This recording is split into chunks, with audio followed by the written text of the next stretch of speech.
오늘은 본문 말씀 가지고 하나님을 하나님답게, 예수님을 예수님답게라는 제목으로 말씀의 은혜를 함께 나누겠습니다. 옆에 계신 분 먼저 인사 좀 나누겠습니다. 반갑습니다. 사랑합니다.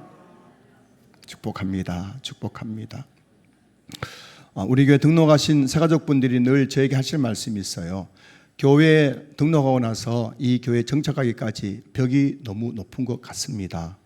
사람들은 나쁜 것 같지는 않은데 너무 아는 척을 안 해서 참 이렇게 참 정착하기가 힘들었노라고 그렇게 말씀하시는 분들이 여러분 계셨어요. 여러분 오늘 또 예배드리고 또 식사하시고 또 함께 교회에서 부딪힐 때마다 낯선 얼굴 또 최근에 새로 등록하신 분들 계시면은 반갑게 그렇게 인사해 주시면 감사하겠습니다. 그렇게 해서 여러분들 우리 교회 오시는 분들마다 성도들의 따뜻한 미소와 그 따뜻한 배려 때문에 포근한 마음으로 우리 교회에 잘 정착할 수 있도록 여러분들이 그렇게 같이 노력해 주시면 감사하겠습니다. 연습 한번 하겠습니다. 옆에 앉아 계신 우리 교회 처음 오신 분이라 생각하시면서 활짝 웃는 미소를 가지고 따뜻한 마음으로 사랑합니다. 반갑습니다. 이렇게 한번 인사 보시겠습니다. 예, 맞습니다. 예, 그런 표정으로 인사하면은 아무도 떠날 사람이 없고 다 우리에게 정착할 것 같습니다. 잘하셨어요. 그런 포근하고 따뜻한 표정으로 또 서로를 인사하고 서로 위로하고 그랬으면 좋겠어요. 여러분 기억하셔야 됩니다. 나만 힘든 게 아니고 옆에 있는 분도 다 힘듭니다. 우리 다 힘든 거예요. 인생이 수고하고 수고와 슬픔밖에 없는 것이 우리 인생이라고 성경 말씀하고 있지 않습니까? 다 힘드니까는 나만 힘든 척 하지 마시고 옆에 계신 분 또 힘들겠구나 생각하면서 오늘 또 서로 손잡아주고 또 위로해주고 그러면 좋겠어요. 저도 너무 힘들 때 우리 성도님들 한번 제 손을 한번 딱 잡아주기만 해도 위로가 되더라고요.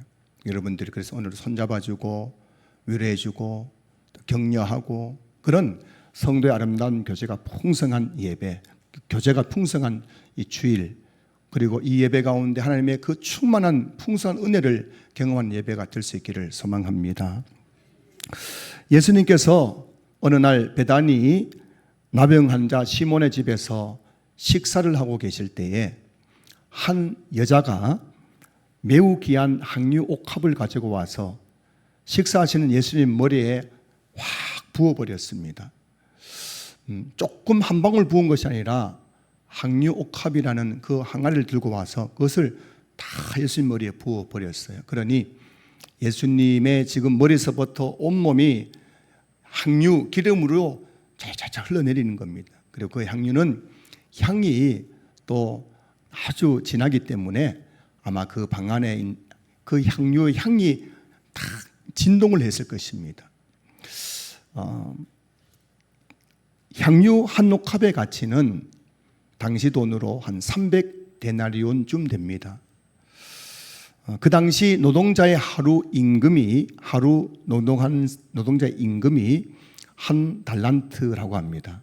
그래서 300데나리온이란 일반 노동자들의 1년치 연봉에 해당되는 아주 큰 금액이죠. 그래서 지금 이 여자가 예수님 머리에 부은 이 항유옥합은 보통 사람들 1년 연봉에 해당되는 아주 값비싼 향유인데 그것을 그냥 예수님 머리에 다 갖다 부어버린 거예요. 1년치 연봉을 다 갖다 부어버린 겁니다. 이 모습을 지켜보던 제자들이 엄청나게 화가 났어요. 그리고 씩씩거리면서 이 여자를 책망했습니다. 마태복음 26장 8절 9절 말씀 보실까요? 무슨 의도로 이것을 허비하느냐? 이것을 비싼 값에 팔아 가난한 자들에게 줄 수 있었겠도다 하면서 제자들이 막 화가 나가지고 씩씩거리면서 예수님은 눈에 보이지 않는 거예요. 예수님은 안 보이고 그 여자가 하는 그 행동만 보면서 그 여자에게 성경 보면은 분노하여 화를 내면서 그렇게 책망했다는 것입니다. 제자들의 눈에는 이 여자의 행동이 그 비싼 항유를 허비한 것처럼 보였습니다.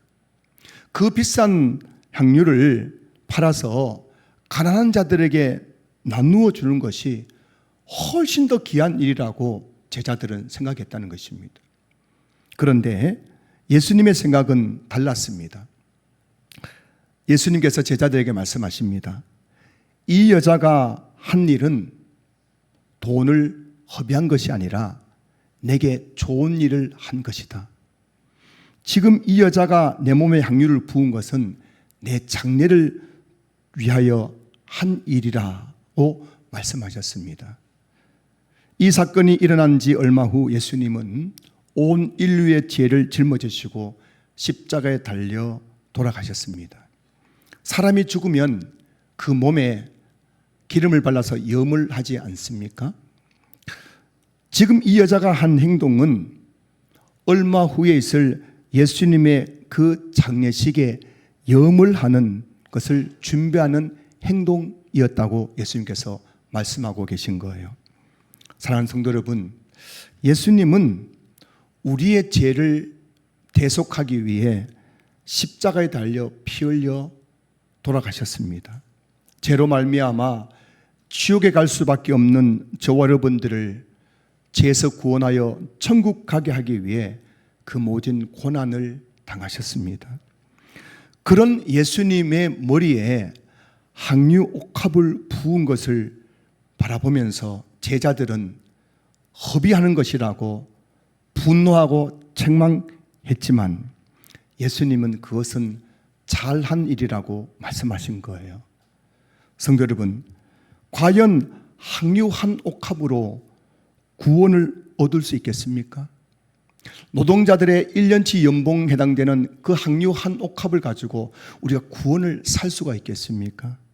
아니, 항유 한 옥합이 아니라 항유 100옥합, 항유 1000옥합이라 한들 예수님의 십자가의 죽음을 대신할 수 있겠습니까?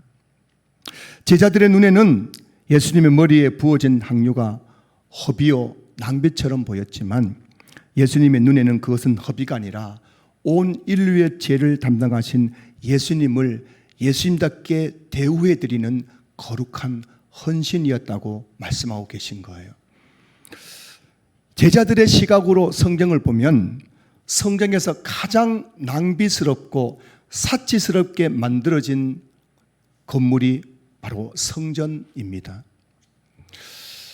오늘 본문 14절을 보시면은 솔로몬이 성전 건축하기를 마치고 라고 되어 있어요. 솔로몬은 20살 무렵에 왕위에 오르게 됩니다. 그리고 왕이 된 지 4년 되던 해에 성전을 건축하기 시작해서 7년 공사 끝에 성전을 완공 준공하게 됩니다. 오늘 본문은 그 성전의 그 내부에 있는 그 모양, 설계도, 그리고 성전의 그 크기, 그리고 성전의 건축에 사용된 재료에 대해서 우리에게 기록해 주고 있는 것입니다. 사랑하는 성도 여러분, 하나님이 거하실 처소인 성전을 건축할 때에 솔로몬은 어떤 재료를 사용했을까요? 오늘 본문에 보면 두 가지 성전 건축의 재료가 나오는데 첫 번째는 백향목입니다. 오늘 본문 15절, 16절, 18절, 20절을 보면은 성전 내부는 전부 모두 백향목으로 지어져 있음을 보게 됩니다. 당시 이 백향목이라는 것은 지금으로 말하면 레바논 지역에서만 생산되는 나무입니다. 그래서 솔로몬 당시 이스라엘에는 이 백향목을 자라지 않습니다. 그래서 오늘 이 본문에서 이 성전 건축을 위해서 사용되던 백향목은 100% 전부 다 외국에서 수입해 온 것입니다. 그래서 솔로몬은 성전 건축을 위해 두로 왕 히람과 대규모 계약을 맺고 백향목을 수입했습니다. 솔로몬은 백향목을 수입하기 위해 매년 두로 왕 히람에게 엄청난 양의 밀과 기름을 지불해야만 했습니다. 이처럼 성전 건축에 사용된 자재는 100% 수입산 원자재였다는 것입니다. 여러분, 만약 우리 신앙교회 건축할 때 여기 있는 저기 기둥에 이태리, 이태리산 무슨 뭐 보르네오 뭐 이런 원목을 사용했다면은 아마 여러분들 속으로 엄청 교회를 욕했을 겁니다. 어떻게 교회 짓는데 저걸 그냥 국산으로 하지 꼭 외제로 하느냐고, 수입산으로 하느냐고, 교회 돈이 남아도 남 모양이네 하면서 엄청나게 여러분들이 속으로 교회를 비난할 것입니다. 그런데 여러분, 솔로몬은 성전을 건축할 때 그 나라에도 여러 종류의 나무가 있었겠지만 꼭 굳이 당시 최고로 값비싼 백향목을 수입해서 그 백향목으로 성전 내부를 다 지었다는 것입니다. 두 번째로 성전 건축에 사용된 재료는 금입니다. 자, 오늘 보면 21절 22절 말씀 보실까요? 솔로몬이 정금으로 외소 안에 입히고 내소 앞에 금사슬로 건너 지르고 내소를 금으로 입히고 온 성전을 금으로 입히기를 마치고 내소에 속한 제단의 전부를 금으로 입혔더라. 여러분, 이 성전 내부는 다 그냥 금으로 도배했어요. 금으로 도배했어요.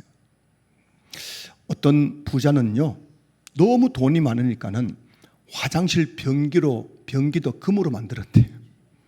얼마나 부자였는지 화장실 변기도 금으로 만들고 요광도 금으로 만들고 하여튼 막 다 금으로 만들어내요. 오늘 이 성전이 그런 것 아닙니까? 성전 내부가 전부가 은도 없어요. 동도 없습니다.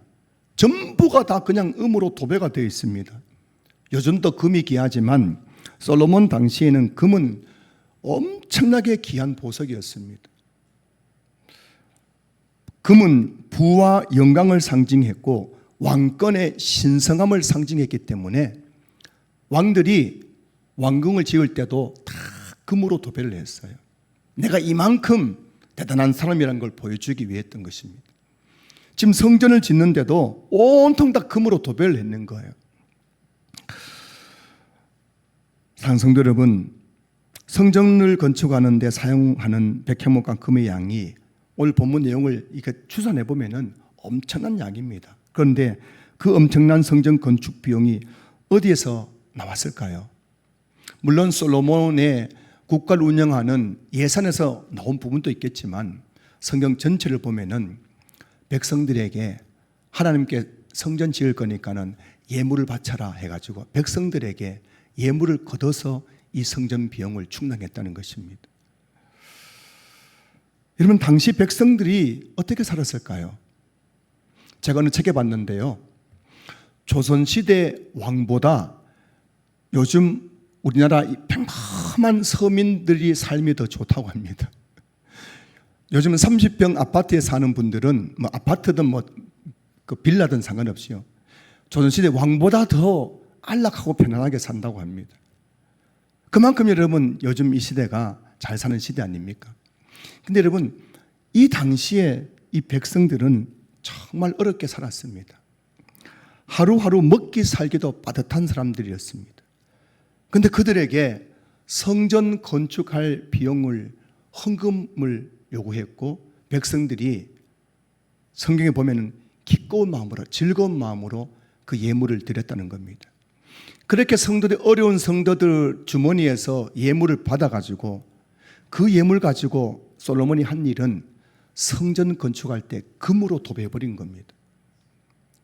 여러분, 아마 오늘 우리 교회도 이 강대상을 금으로 만약에 이렇게 색칠에 도배해 놓으시면 여러분들 마음속으로 와, 강대상이 아름답다라고 생각하시겠습니까? 아니면 속으로 와, 목사님이 제가 썩었다 썩었어, 성도를 이렇게 힘들게 헌금했는데 그거 가지고 강대상 금으로 도배를 했네, 아마 시험 들어가지고 태반은 다 떠날 것 같아요.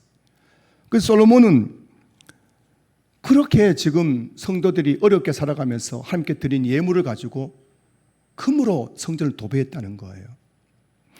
만약 오늘 제가 앞에 소개해드린 예수님의 제자들이 솔로몬이 성전 건축하는 모습을 직접 지켜봤다면 뭐라고 했겠습니까? 아마 화가 나가지고 분노하면서 씩씩거리면서 당신이 제정신이냐고, 백성들이 저렇게 굶어가면서 하나님께 드린 예물을 가지고 어떻게 성전을 금으로 도배하느냐고 그 돈 가지고 어려운 백성들 좀 나누어 주지 하면서 솔로몬을 책망했지 않았겠습니까? 자, 그런데 그렇다면 왜 솔로몬은 백성들이 힘겹게 드린 예물을 가지고 화려한 궁전을 지은 것일까요? 백향목보다 조금 더 값싼 나무도 쓸 수 있고 금보다 조금 더 한참 가격이 떨어지는 은으로 할 수도 있는데 왜 굳이 백향목 그리고 금으로 성전을 도배한 것일까요? 성도 여러분, 이스라엘 백성들에게 하나님은 어떤 분이십니까? 그들이 430년 동안 애굽에 노예 생활할 때 그들을 찾아오셔서 그들을 애굽의 종살이에서 구원해 주신 분이십니다. 구원할 뿐만 아니라 그들이 광야 40년 동안 광야길을 지날 때 낮에는 구름 기둥으로 밤에는 불 기둥으로 그들을 보호하시고 만나와 메추라에 그들을 먹이시고 반석의 샘물로 그들의 갈증을 채워주시고 그들이 광야 40년을 지날 때 발이 부르트지 않고 옷이 헤어지지 않도록 그들을 돌봐주신 분입니다. 한평난 집 살 곳 없는 그들에게 젖과 꿀이는 가나안 땅을 기업으로 물려주셔서 그 땅을 그들에게 값없이 주신 분이에요. 기업으로 주신 분입니다. 그리고 오늘 본문에 이르기까지 그들이 어떻게 살았습니까? 하나님의 은혜로 살았습니다. 하나님께 때를 따라 돕는 은혜, 이른 비와 늦은 비의 은혜 가운데서 그들이 농사를 짓고 양을 목축하면서 그들이 먹고 살아갈 수 있었습니다. 지금까지 하나님이 베풀어 주신 은혜를 생각한다면 정말 지금까지 하나님께서 이스라엘 백성들에게 베풀어 주신 은혜를 생각한다면 하나님이 거하실 처소인 성전을 백향목과 금으로 지었다는 것이 과연 낭비라고 할 수 있겠습니까? 어떤 성도님이 제게 어느 날 와가지고 옷자랑을 하더라고요. 목사님, 이게 얼마짜리인지 아십니까? 백화점에서 샀는데요. 이게 얼마예요, 이게? 여러분, 수준 따라 달라요. 어떤 분은 5만 원, 저 같은 사람은 50만 원 될 텐데 500만 원짜리 코트를 샀어요. 이런 말씀 하시더라고요. 이분이 너무 가난해가지고 한평생 지금까지 60 넘을 동안 안 먹고 안 입고 하면서 그렇게 살았다는 겁니다. 절약하고 살았는데 60 넘어서 어느 날 생각해 보니까요, 내 인생이 너무 허무하더라는 것입니다. 나를 위해 한 것이 아무것도 없더라는 것입니다. 그래서 이분이 그래, 나도 한번 나를 위해서 한번 돈 좀 써보자 하고 백화점 가가지고 민그 코트 500만 원짜리를 사서 그것을 입고 교회에 온 거예요. 자, 여러분, 한평생 안 먹고 안 쓰고 안 입고 그렇게 자식 키우고 살아온 이분이 60 넘어서 내 돈으로 500만 원짜리 민그 코트 산 것을 가리켜서 이분이 지금 과소비했다고, 낭비했다고 말할 수가 있겠습니까? 백향목과 금으로 지어진 성전 봉헌식을 할 때 솔로몬이 하나님께 이런 고백을 했습니다. 하나님은 우리에게 이런 분이십니다. 하나님은 이런 화려한 성전을 받으시기에 합당하신 분이십니다. 하나님은 이 성전보다 더 크신 분이십니다. 하나님께서 우리에게 베풀어 주신 은혜와 복을 생각한다면 이것은 결코 가소비, 낭비가 아닙니다. 주님 영광받아 주시옵소서. 그렇게 솔로몬이 성전 봉헌식을 할 때 하나님 앞에 고백했습니다. 역대하 7장 1절 2절 말씀을 보면 솔로몬이 성전 봉헌식을 할 때 하늘에서 불이 내려와 그곳에 있는 번제물과 다른 제물들 다 불태웠다고 되어 있어요. 그리고 제사장들 눈에 봤더니만은 그 성전 안에 여호와의 영광이 충만하게 임재했다고 성이 기록하고 있는 겁니다. 이것은 하나님께서 그 성전 봉헌을 기쁘게 받으셨다는 증거인 것입니다. 하나님은 솔로몬 성전을 바라보면서 낭비, 허비라고 말씀하지 않았습니다. 왜 백성들에게 예물을 받아서 이렇게 비싼 성전을 지었느냐고 솔로몬을 책망하지 않았습니다. 오히려 하나님을 하나님답게 대우하는 그 솔로몬과 백성들의 마음을 기쁘게 받으셨던 것입니다. 성경을 보면 솔로몬이 백향목과 금으로 된 성전을 건축함으로써 하나님을 하나님답게 대우해 드린 것처럼 보이지만 사실은 먼저 하나님께서 이스라엘 백성들에게 나를 나답게 대우해 달라고 요구하셨던 것이 성경에 기록되어 있습니다. 역대하 28장 19절 20절 말씀 보시면요, 역대상 28장 19절 20절 말씀 보시면 다윗이 이르되 여호와의 손이 내게 임하여 이 모든 일의 설계를 그려 나에게 알려주셨느니라. 또 그의 아들 솔로몬에게 이르되 너는 강하고 담대하게 이 일을 행하라. 두려워하지 말며 놀라지 말라. 내가 여호와의 성전 공사의 모든 일을 마치기까지 여호와 하나님 나의 하나님이 너와 함께 계시사 내게서 떠나지 아니하시고 너를 버리지 아니하시리라. 여러분, 이 성전을 짓는 이 설계도는 솔로몬이 그린 것이 아닙니다. 이 성전 설계도는 솔로몬의 아버지 다윗 시대에 하나님께서 다윗에게 직접 그려주신 겁니다. 물론 다윗이 설계도를 그렸지만은 하나님께서 그 마음을 감동해서 하나님께 주시는 그 감동함으로 솔로몬이 그 성전 설계도를 그렇게 그렸다는 것입니다. 그리고 다윗이 그의 아들 솔로몬에게 그 설계도를 전해준 것입니다. 성도 여러분, 오늘 본문이 말하고 있는 이 성전 건축의 설계도는 솔로몬의 아이디어가 아니에요. 다윗의 아이디어가 아닙니다. 이것은 하나님의 아이디어였습니다. 하나님께서 직접 성전을 이렇게 지어달라고 다윗에게, 솔로몬에게 요구하셨다는 것입니다. 설계도가 뭡니까? 높이와 넓이와 길이와 크기를 설계하는 것이죠. 그리고 그곳에 들어갈 자재를 어떤 것을 쓰라고 다 기록해 놓은 것이 설계도 아니겠습니까? 철근이 몇 밀리짜리 들어가는 것, 두께를 얼마 하는 것, 이곳에 어떤 자재를 사용할 것을 다 기록해 놓은 것이 설계도인 것입니다. 지금 솔로몬이 건축한 이 성전은 하나님께서 직접 설계도를 그려주시면서 앞으로 내가 거할 나의 집 성전을 이렇게 지어달라고 요구했던 것입니다. 무슨 말입니까? 하나님께서 이스라엘 백성들에게 너희들이 나를 나답게 대우해 달라는 것입니다. 작년에 목사님들과 함께 태국에 선교여행을 다녀오면서 수도 방콕에 있는 왕궁을 잠시 다녀온 적이 있습니다. 우리나라 경복궁만 큰 줄 알았는데 태국 방콕에 있는 왕궁은 어마어마한 규모였습니다. 그걸 다 돌아보려면 몇 시간이 걸린대.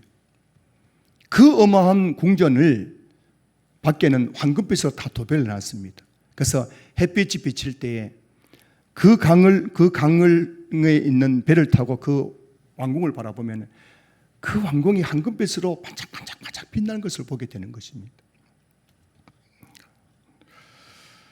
왕궁은 왕의 위엄과 영광을 상징하는 장소입니다. 그래서 고대 왕들은 저마다 왕궁을 크고 웅장하게 지었던 것입니다. 성전이 백향목과 금으로 지어졌다는 것은 하나님의 위엄과 영광을 보여주는 것입니다. 하나님은 이 화려한 성전을 받으실 만큼 위대하시고 영광스러운 분이란 것입니다. 솔로몬이 이 성전을 이렇게 백향목과 금으로 지었던 이유, 하나님께서 너희들이 내가 거할 처소인 성전을 이렇게 설계하라고 설계도를 주신 이유는 하나님을 하나님답게 대우하라는 것입니다. 구약시대에는 성전이 있었다면 신약시대에는 교회가 있습니다. 교회란 어떤 것입니까? 사도행전 20장 28절 말씀 보시면은 여러분은 자기를 위하여 또는 온 양떼를 위하여 삼가라. 성령이 그들 가운데 여러분을 감독자로 삼고 하나님이 자기 피로 사신 교회를 보살피게 하셨느니라. 여러분, 교회란 어떤 것입니까? 교회는 하나님이 자기 피로 사신 교회입니다. 교회는 예수님의 십자가 피 위에 세워진 곳입니다. 그래서 교회를 가리켜서 에베소서에서는 예수님은 교회의 머리시고 교회는 그의 몸이다라고 말씀하고 있어요. 상성들 여러분, 교회는, 무형교회는 성도들의 모임입니다. 우리 성도들의 모임인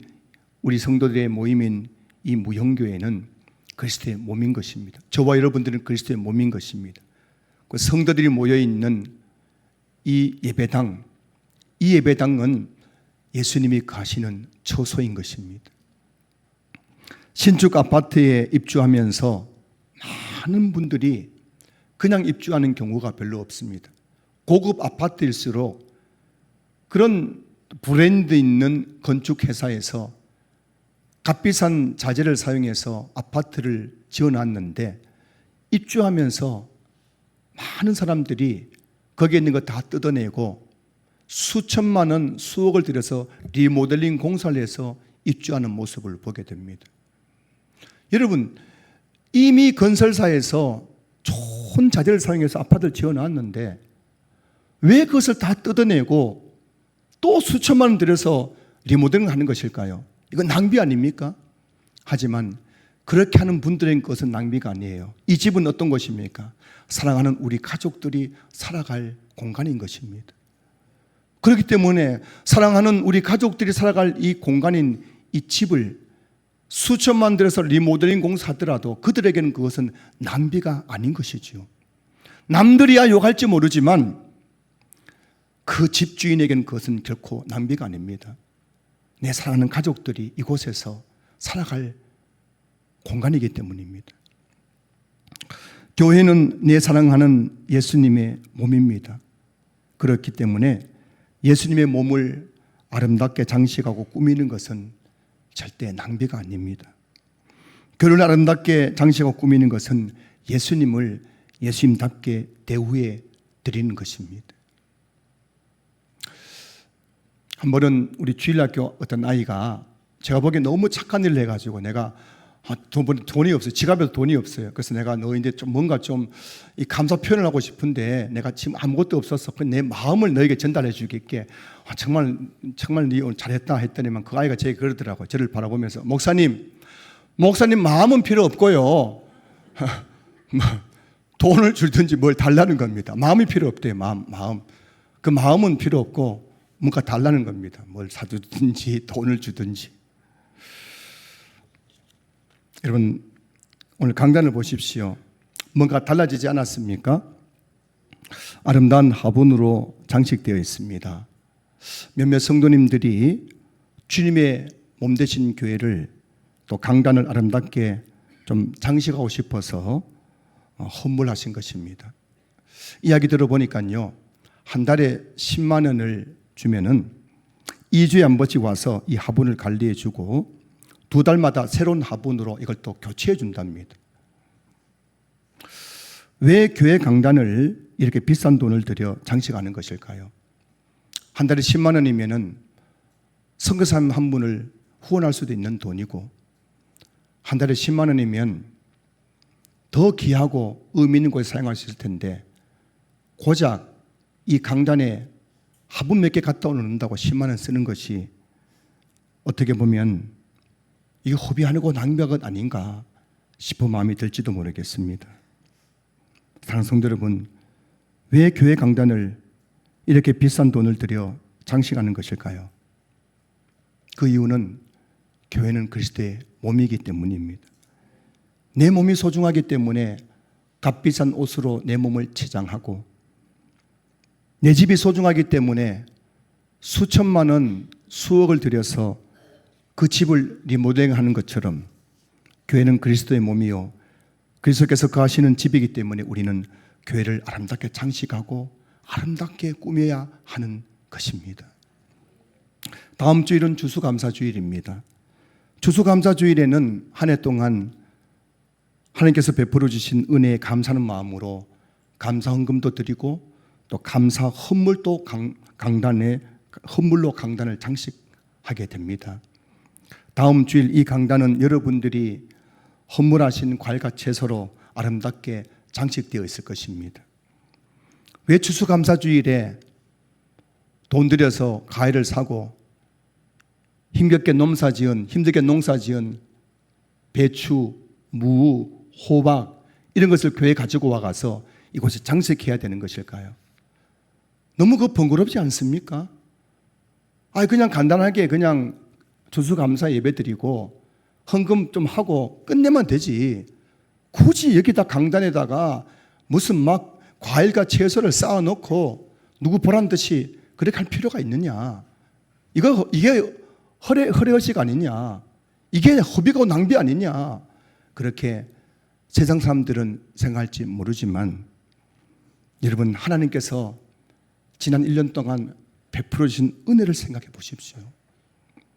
내가 추수감사주일 한 해 받은 그 은혜에 감사하면서 내 마음으로도 예배 드리지만 감사하지만은 뭔가 하나라도 주님 앞에 가지고 나와서 주님 너무너무 감사합니다. 이것이라도 주님께 드립니다. 이 드리는 것, 이것은 여러분 하나님을 하나님답게 대우해 드리는 거룩한 헌신인 것입니다. 이제 성탄절이 다가오고 있습니다. 성탄절이 되면 교회마다 성탄 트리를 장식합니다. 우리 교회도 11월 말에 이 남전도에서 또 성탄 트리를 장식할 것입니다. 여러분, 성탄 트리라는 것이 요즘 비쌉니다. 이렇게 트리 장식한 나무 하나도 보면 10만 원, 20만 원 합니다. 왜 돈 들여 성탄 트리를 장식하는 것일까요? 그 돈으로 차라리 구제하고 선교하면은 훨씬 더 좋은 일 아닙니까? 훨씬 더 교회가 의미 있게 사용하다 아니겠습니까? 그런데 여러분, 교회가 성탄 트리를 장식한 이유는 우리 죄를 위해서 이 땅에 오신 예수님을 예수님답게 대우해 드리기 위해서인 거예요. 성탄절에 성탄 트리 하나 없는 그 성탄절 예배를 생각해 보십시오. 이 건물 전체에 성탄 트리 하나 없고 반짝이는 불빛 하나 없고 성탄을 보여주는 아무런 장식도 없이 성탄 예배 드린다면 그걸 보면서도 성도들 마음속에 아무런 양심의 움직임이 없다면 정말 예수님의 탄생을 기뻐하는 성도라고 할 수 있겠습니까? 진짜 우리 주님이 날 위해서 이 땅에 오셨고 그 주님의 십자가의 피로 내가 구속함을 받았다고 믿는다면 날 위해 이 땅에 오신 예수를 위해서 이 성탄절 트리를 장식하고 또 외부에 있는 사람들에게 예수님의 탄생 기쁜 소리를 전하기 위해서 또 성탄을 트리를 장식하면서 그 성탄절을 알리는 것, 그것은 예수님을 예수님답게 대우해 드리는 것인 줄로 믿습니다. 지난 몇 년째 1층 전광판이 고장나서 방치되어 있었습니다. 그 전광판에 신앙교회는 여러분의 좋은 이웃입니다.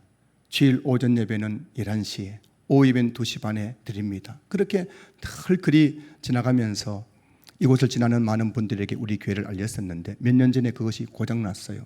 저도 그쪽에 문외한이고 우리 교회 그쪽 전문가가 없기 때문에 제가 알아봐도 어떻게 고칠 방도가 없어서 내일 미루며 여기까지 왔습니다.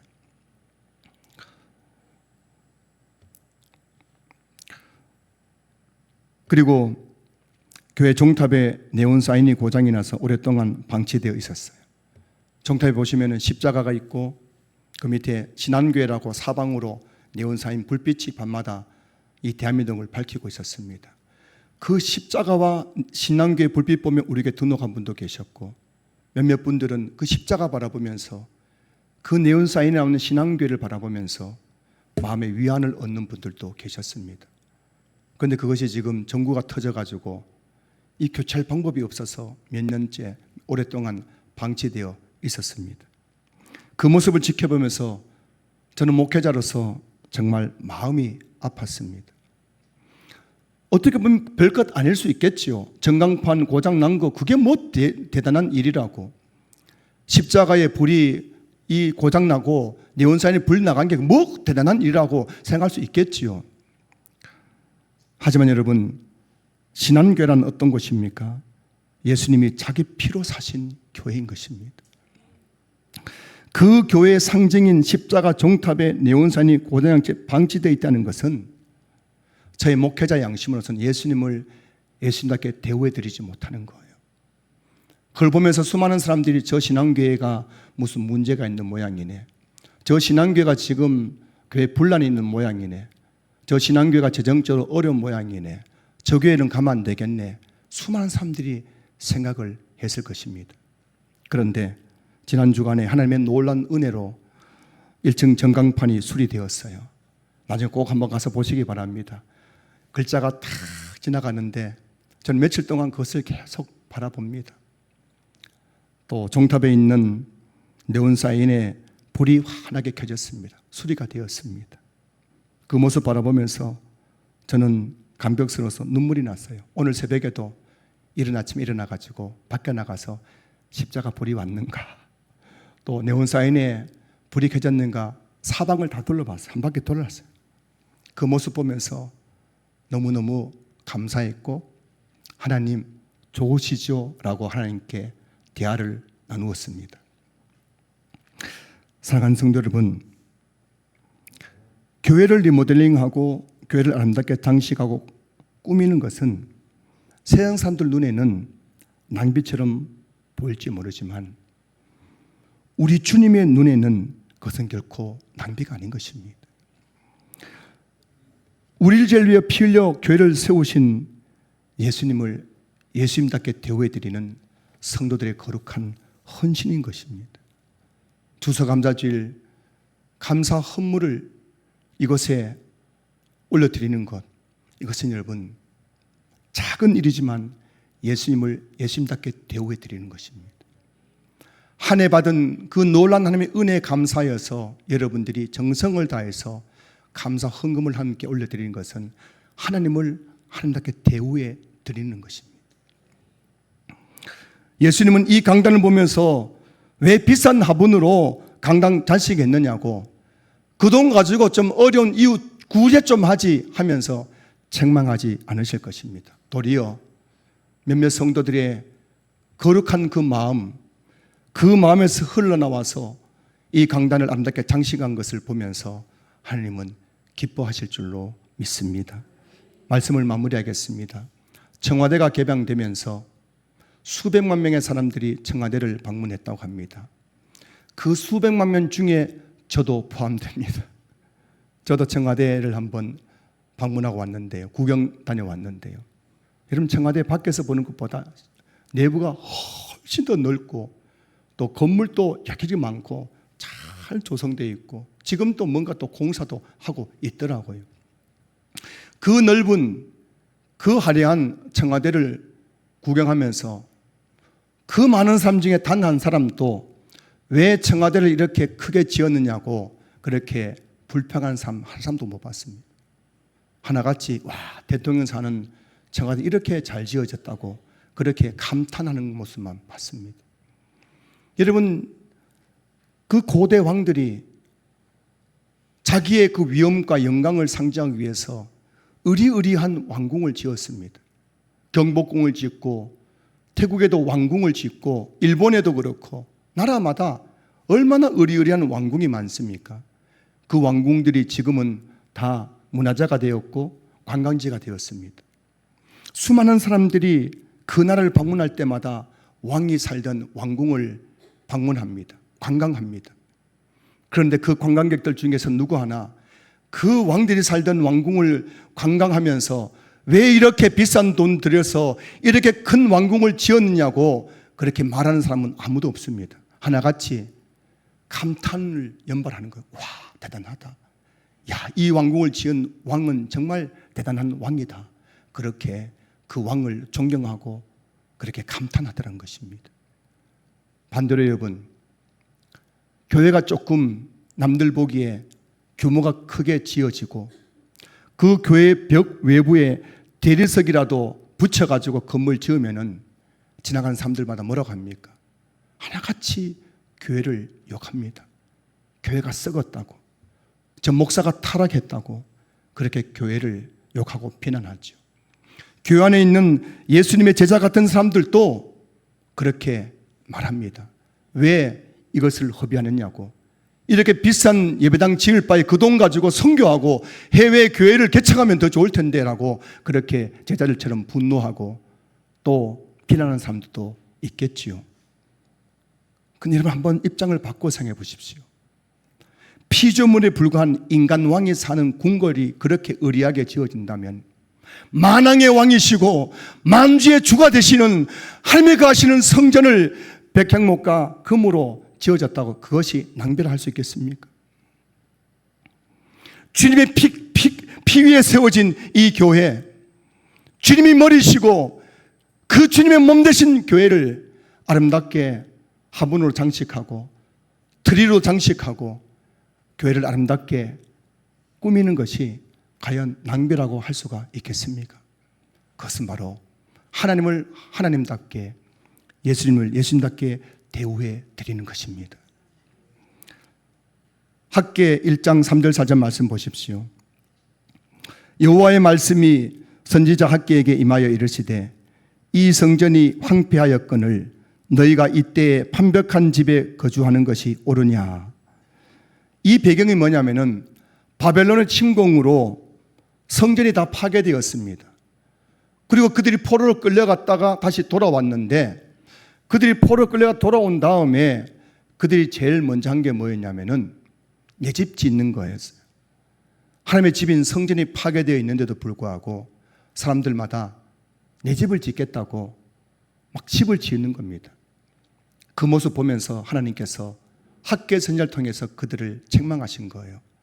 학개 1장 3절 4절 말씀을 쉬운 성경에서는 이렇게 말씀하고 있습니다.